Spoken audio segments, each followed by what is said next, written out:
7월 1일 하루 반 만에 예산 소진되었던 이 최대 1억까지 신청 가능한 혁신성장 촉진자금이 8월을 건너뛰고 9월에 한 번 더 접수를 받는다고 합니다. 우선 어떤 분들이 대상이 되냐면 첫 번째, 배달의 민족, 쿠팡이츠와 같은 배달 매출 실적이 있거나 테이블 오더기, 셀프 키오스크, 서빙 로봇, 자동식기 세척기 중에서 한 가지라도 보유한 대표님들이라면 신청 가능합니다. 웬만한 음식점들은 배달 매출은 다 있으시죠? 그럼 되는 겁니다. 두 번째는 무인 출입 인증 시스템, 무인 판매기, 무인 포토 키오스크 등 무인 상점을 운영하시는 대표님들이라면 가능합니다. 그리고 세 번째는 온라인 판매 실적이 있는 대표님들인데요. 스마트 스토어, 쿠팡, 티몬 등 온라인 판매 매출 실적이 있는 대표님들이라면 신청 가능합니다. 이렇게 말씀을 드리면 에이 나는 제조업인데 건설업인데 도소매업인데 해당 안 되네 라고 생각 드시는 대표님들도 있을 거라고 생각을 합니다. 마지막 유형이 하나가 더 있어요. 마지막 유형으로는 제조업, 도소매업, 건설업 등 이런 대표님 다 포함해서 21년 매출이 이 5천만 원 이상인 대표님들 중에서 22년, 23년 매출이 이 10% 이상 연속으로 증가했다면 1억이 아니라 이 유형은 최대 2억까지 신청 가능합니다. 지금 당장 대표님들 매출 확인해 보십시오. 제가 첫 번째부터 네 번째까지 말씀드렸죠. 이 첫 번째부터 네 번째까지 여기에 해당되기만 하면 무조건 가능한 거냐? 당연히 그건 아닙니다. 여러 가지 심사 조건을 통해서 정해지는 거겠지만 제가 성공했던 대표님들의 공통적인 데이터를 뽑아보니까 무조건 되어야 하는 세 가지가 있더라는 겁니다. 이 세 가지가 뭐냐면 첫 번째, 신용 점수 부분인데요. 이 나이스 신용 점수 기준으로 최소 750점 이상은 되어야 한다는 겁니다. 두 번째는 업력 부분인데 업력은 최소 6개월 이상은 되어야 합니다. 그리고 세 번째는 매출인데요. 매출은 최소 1억 정도는 나와줘야 되더라고요. 이렇게 크게 세 가지 정도로 요약할 수 있고 또 반대로 무조건 되면 안 되는 세 가지도 있는데요. 첫 번째, 세금 및 금융기관의 연체 중이라면 불가능합니다. 당연한 말이겠죠.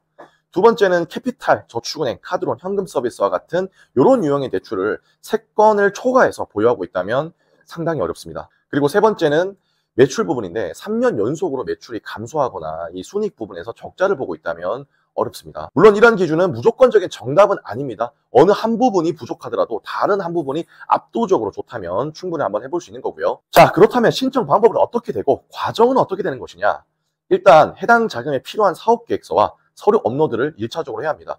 특히나 사업계획서는 본인이 나타낼 수 있는 하나의 이력서와 같은 개념이기 때문에 굉장히 정성스럽고 디테일하게 작성을 해줘야 합니다. 이 사업계획서와 필요한 서류에 대해서는 저희 한국비즈니스 블로그에 들어오셔서 혁신성장 촉진자금에 대한 후기 사례를 참고하시면 상세하게 나와 있으니까 참고해 주시면 될 것 같고요. 그렇게 업로드를 하면 1차적으로 서류 심사를 하고 한 1주에서 한 2주 정도 내에 결과를 통보를 받을 수 있습니다. 만약 이렇게 통과가 되었다면 2차 보완 서류를 안내받게 되고 마지막으로 이 담당자의 현장 방문 심사를 받게 됩니다. 현장 방문 심사에서도 꽤 많은 대표님들이 떨어지는 경우들 상당히 많이 봐왔었는데요. 1차는 통과되었는데 왜 여기서 떨어지냐면 이 담당자들이 대표님들에게 특정한 이 질문을 했을 때 이걸 어떻게 대답을 해야 할지를 잘 모르는 겁니다. 이걸 이렇게 대답해도 되나? 아니면 저렇게 대답해도 되나? 이 순간적으로 이 고민이 되니까 말을 어버버하게 되고 말을 어버버하니까 이 자신감이 당연히 없어 보이겠죠. 말의 힘이 당연히 실리지 않게 되겠죠. 그러면 당연히 면접에서 망하게 되겠죠. 그럼 이 반대로 내가 면접에서 이 망하지 않으려면 어떤 질문이 나올지 미리 공부를 하고 예측하면 상당히 유리하겠죠. 그리고 거기에 대한 충분한 답변을 할 수 있다면 당연히 준비가 되었으니까 약간의 긴장은 되겠죠. 하지만 충분한 대응은 할 수 있다는 거죠. 예를 한번 들어볼까요? 대표님은 왜 지금 이 자금이 필요하십니까? 이거 받으시면 어떻게 사용하실 거예요? 라고 심플하게 제가 대표님들한테 물어본다면 대표님들은 어떻게 대답하실 건가요? 제 질문에 이 생각하지 말고 3초 안에 바로 답변해 보세요. 대표님마다 다양한 답변들이 나오겠지만 우선 최악의 답변을 소개해 드리겠습니다. 담당자님, 지금 경기도 어렵고 해서 운영자금이 좀 필요한데요.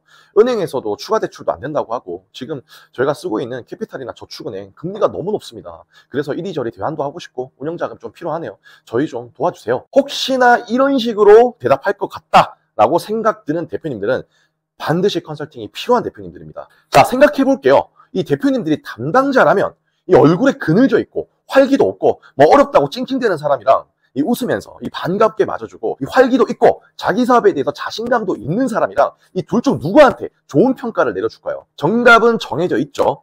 여튼간에 현장 방문 심사는 최종적으로 이 될지 안 될지 면접을 보는 자리나 마찬가지입니다. 생각보다 수월하게 넘어가는 경우들도 있고요. 이 생각보다 이 딥한 질문들이 들어와서 어려운 경우들도 있습니다. 우리는 최상의 상황을 준비하는 게 아니라 이 최악의 상황을 준비해야 된다는 거죠. 면접을 내가 통과하기 위해서는 이 어떤 질문이 나한테 들어올지, 나의 단점은 뭔지, 우리가 어필할 수 있는 건 뭔지 미리 예측하고 거기에 대해서 어떻게 내가 대응할지를 충분히 생각을 하고 있어야 한다는 거죠. 설사 최악의 경우 내가 대답하기가 굉장히 난감할 때 그때도 내가 어떻게 대답을 해야 될지, 대처해야 될지까지도 생각하셔야 된다는 겁니다. 자, 오늘은 소상공인 정책 자금 중에서 혁신성장 촉진 자금이라는 이 자금에 대해서 안내를 드렸고요.